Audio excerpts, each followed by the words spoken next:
नमस्कार, good morning. मैं Leeladhar sir आपकी ऑनलाइन बायोलॉजी क्लास में स्वागत करता हूँ। आज आप लोग पढ़ोगे आपका सब्जेक्ट बायोलॉजी। ये वीडियो हमने बनाया है क्लास 11 के बच्चों के लिए। किसके लिए? क्लास 11।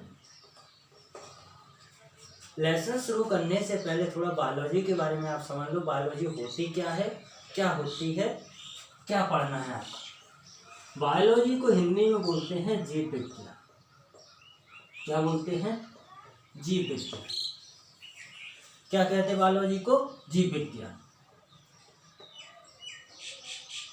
अब बायोलॉजी जो बना है, बायोलॉजी दो शब्दों से मिलकर बना है, बायो और लोगस। बायोस और लोगस। लोगस। बायोस का अर्थ होता है जीव, लोगस का अर्थ होता है टू स्टडी या अध्ययन। जीवों का अध्ययन जिसमें किया जाता है उसे क्या कहते हैं? बायोलॉजी। और इसकी परिभाषा क्या बनती है? ध्यान से सुनो। बायोलॉजी की परिभाषा क्या है? ध्यान से सुनो। बायोलॉजी या जीव विज्ञान, विज्ञान की वह शाखा। किसकी? विज्ञान की वह शाखा। विज्ञान की वह शाखा जिसके अंतर्गत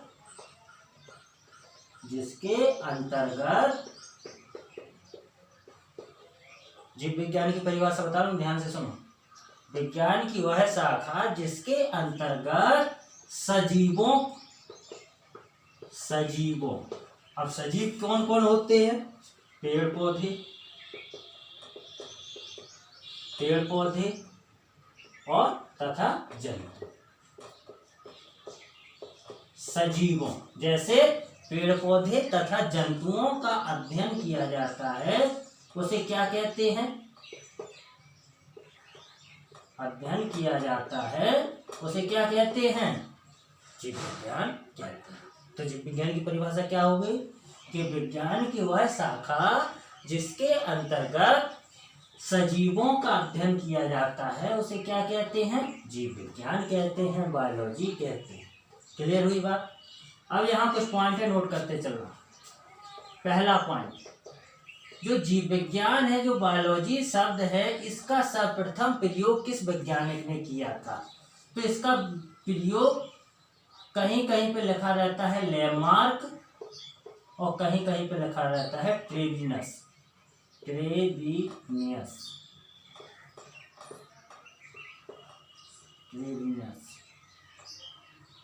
ठीक, लेमार्क या ट्रेविनस। कोई भी आपसे पूछे कि जीव विज्ञान शब्द का सर्वप्रथम प्रयोग किसने किया था, आप क्या बताओगे? लेमार्क बता दो या ट्रेविनस बता दो। क्लियर हुई बात? अब आगे बढ़ते हैं कि जो बायोलॉजी है, जो जीव विज्ञान है, उसके जनक किसे कहते हैं? फादर ऑफ बायोलॉजी या जीव विज्ञान का जनक कहा जाता है अरस्तु को। किसे कहा जाता है? अरस्तु को। जीव विज्ञान का जनक किसे कहा जाता है? अरस्तु को। यहाँ जीव विज्ञान की एक और शाखा होती है जिसे बोलते हैं वनस्पति विज्ञान। तो वनस्पति विज्ञान का जनक किसे कहा जाता है? थियोफ्रस्टस।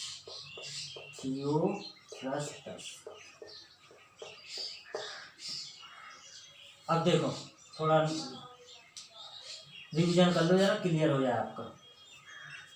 बायोलॉजी, जीव विज्ञान। बायोलॉजी दो शब्दों से मिलकर बना है, पहला बायोस, दूसरा लोगस। बायोस का अर्थ होता है ऑर्गेनिज्म या जीव और लोगस का अर्थ होता है टू स्टडी या अध्ययन।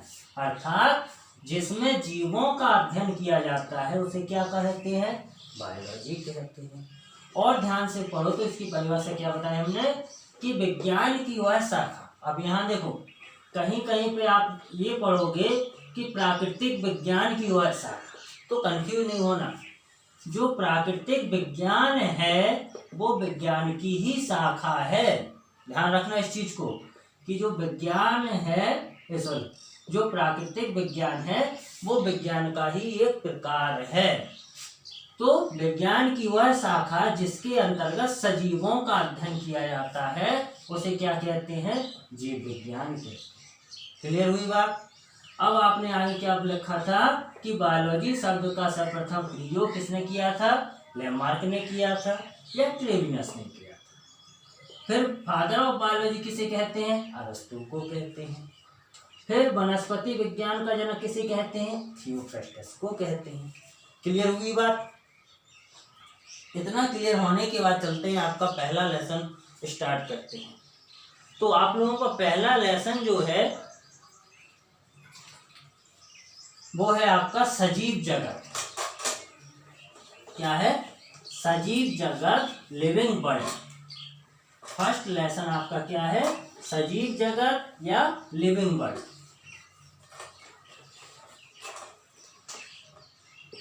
हाँ भाई, कोई भी स्टूडेंट क्लास मिस नहीं करना। और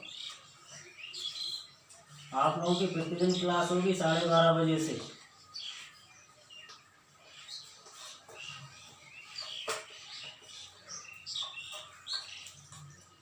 और सभी बच्चों से बोल दो ग्रुप में ऐड हो जाए। हाँ भाई, क्या है आपका लेसन? क्या है? Living world.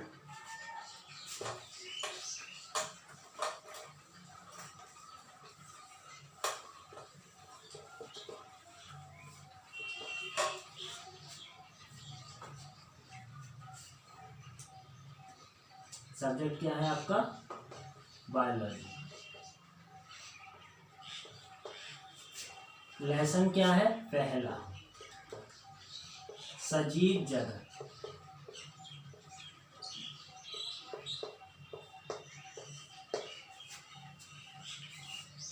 क्या है आपका लेसन?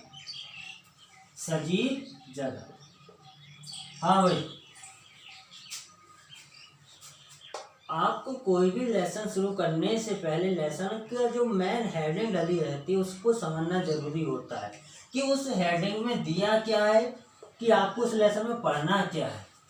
यहाँ आपका लिखा है सजीव जगत। जगत मीन संसार, और सजीव। अब ये क्या है? सजीव क्या होते हैं उसको समझो थोड़ा। सजीव समझने से पहले एक शब्द होता है जीव, ऑर्गेनिज्म। इसे भी समझो आप कि जीव किसे कहते हैं। आपको पता है कि अपने पृथ्वी पर दो प्रकार की वस्तुएं पाई जाती हैं। एक होती हैं सजीव और दूसरी होती हैं निर्जीव। क्या होती हैं? एक होती हैं सजीव और दूसरी होती है निर्जीव। आप लोग छोटी क्लास में पढ़ते आए हो 7th 8th में कि निर्जीव किसे कहते हैं? आपको पता है, जिसमें जान नहीं होती। सजीव किसे कहते हैं? जिसमें जान होती।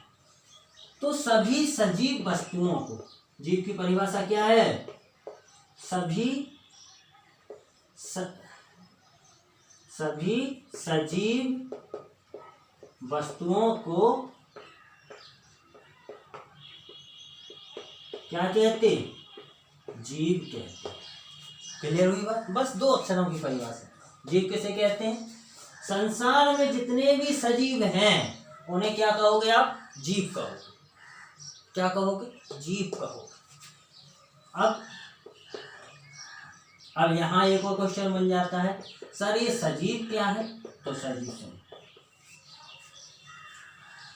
सजीव वे होते हैं जिनमें भौतिक रासायनिक क्रियाएं जैसे वृद्धि, पोषण, जनन, उपापचय, वातावरण के प्रति संवेदनशीलता, जैसे आप बोल सकते हो चेतना। वृद्धि, पोषण, जनन, उपापचय, संवेदनशीलता, चेतना आदि क्रियाएं जिसमें पाई जाती हैं उसे क्या कहोगे आप? सजीव कहोगे। अब यहाँ जीव क्या बताया हमने आपको कि सभी सजीव वस्तुओं को क्या कहते हैं? जीव कहते हैं। सर आपने अभी बताया था कि सजीव और निर्जीव 2 प्रकार की वस्तुएं होती हैं पृथ्वी पर। तो 2 प्रकार की वस्तुएं, एक निर्जीव होती है जिसमें जान नहीं होती और दूसरी क्या होती है जिसमें जान होती है, उसे क्या कहते हैं? सजीव। यहाँ भी वही परिभाषा आप बोल सकते हो कि जिसमें जान होती है, जिसमें जान होती है उसे क्या कहोगे आप? सजीव कहोगे। और जिसमें जान नहीं होगी वो उसे क्या कहोगे आप? निर्जीव कहोगे। लेकिन जिसमें जान होगी, जिसमें जीवन होगा, वो सभी ये क्रियाएं जरूर करें तभी वो सजीव कहलाएंगे। उसमें ये जरूर पाया जाना आवश्यक है, तभी वो क्या कहलाएंगे? सजीव। और सजीव की परिभाषा क्या है? सजीव में क्या होते हैं? विभिन्न प्रकार की भौतिक रासायनिक क्रियाएं, जैसे वृद्धि, पोषण, जनन, उपापचय आदि क्रियाएं जिसमें पाई जाती हैं वो क्या कहलाते हैं? सजीव कहलाते हैं। क्लियर हुई बात? अब इन्हें एक एक करके आगे देखते हैं।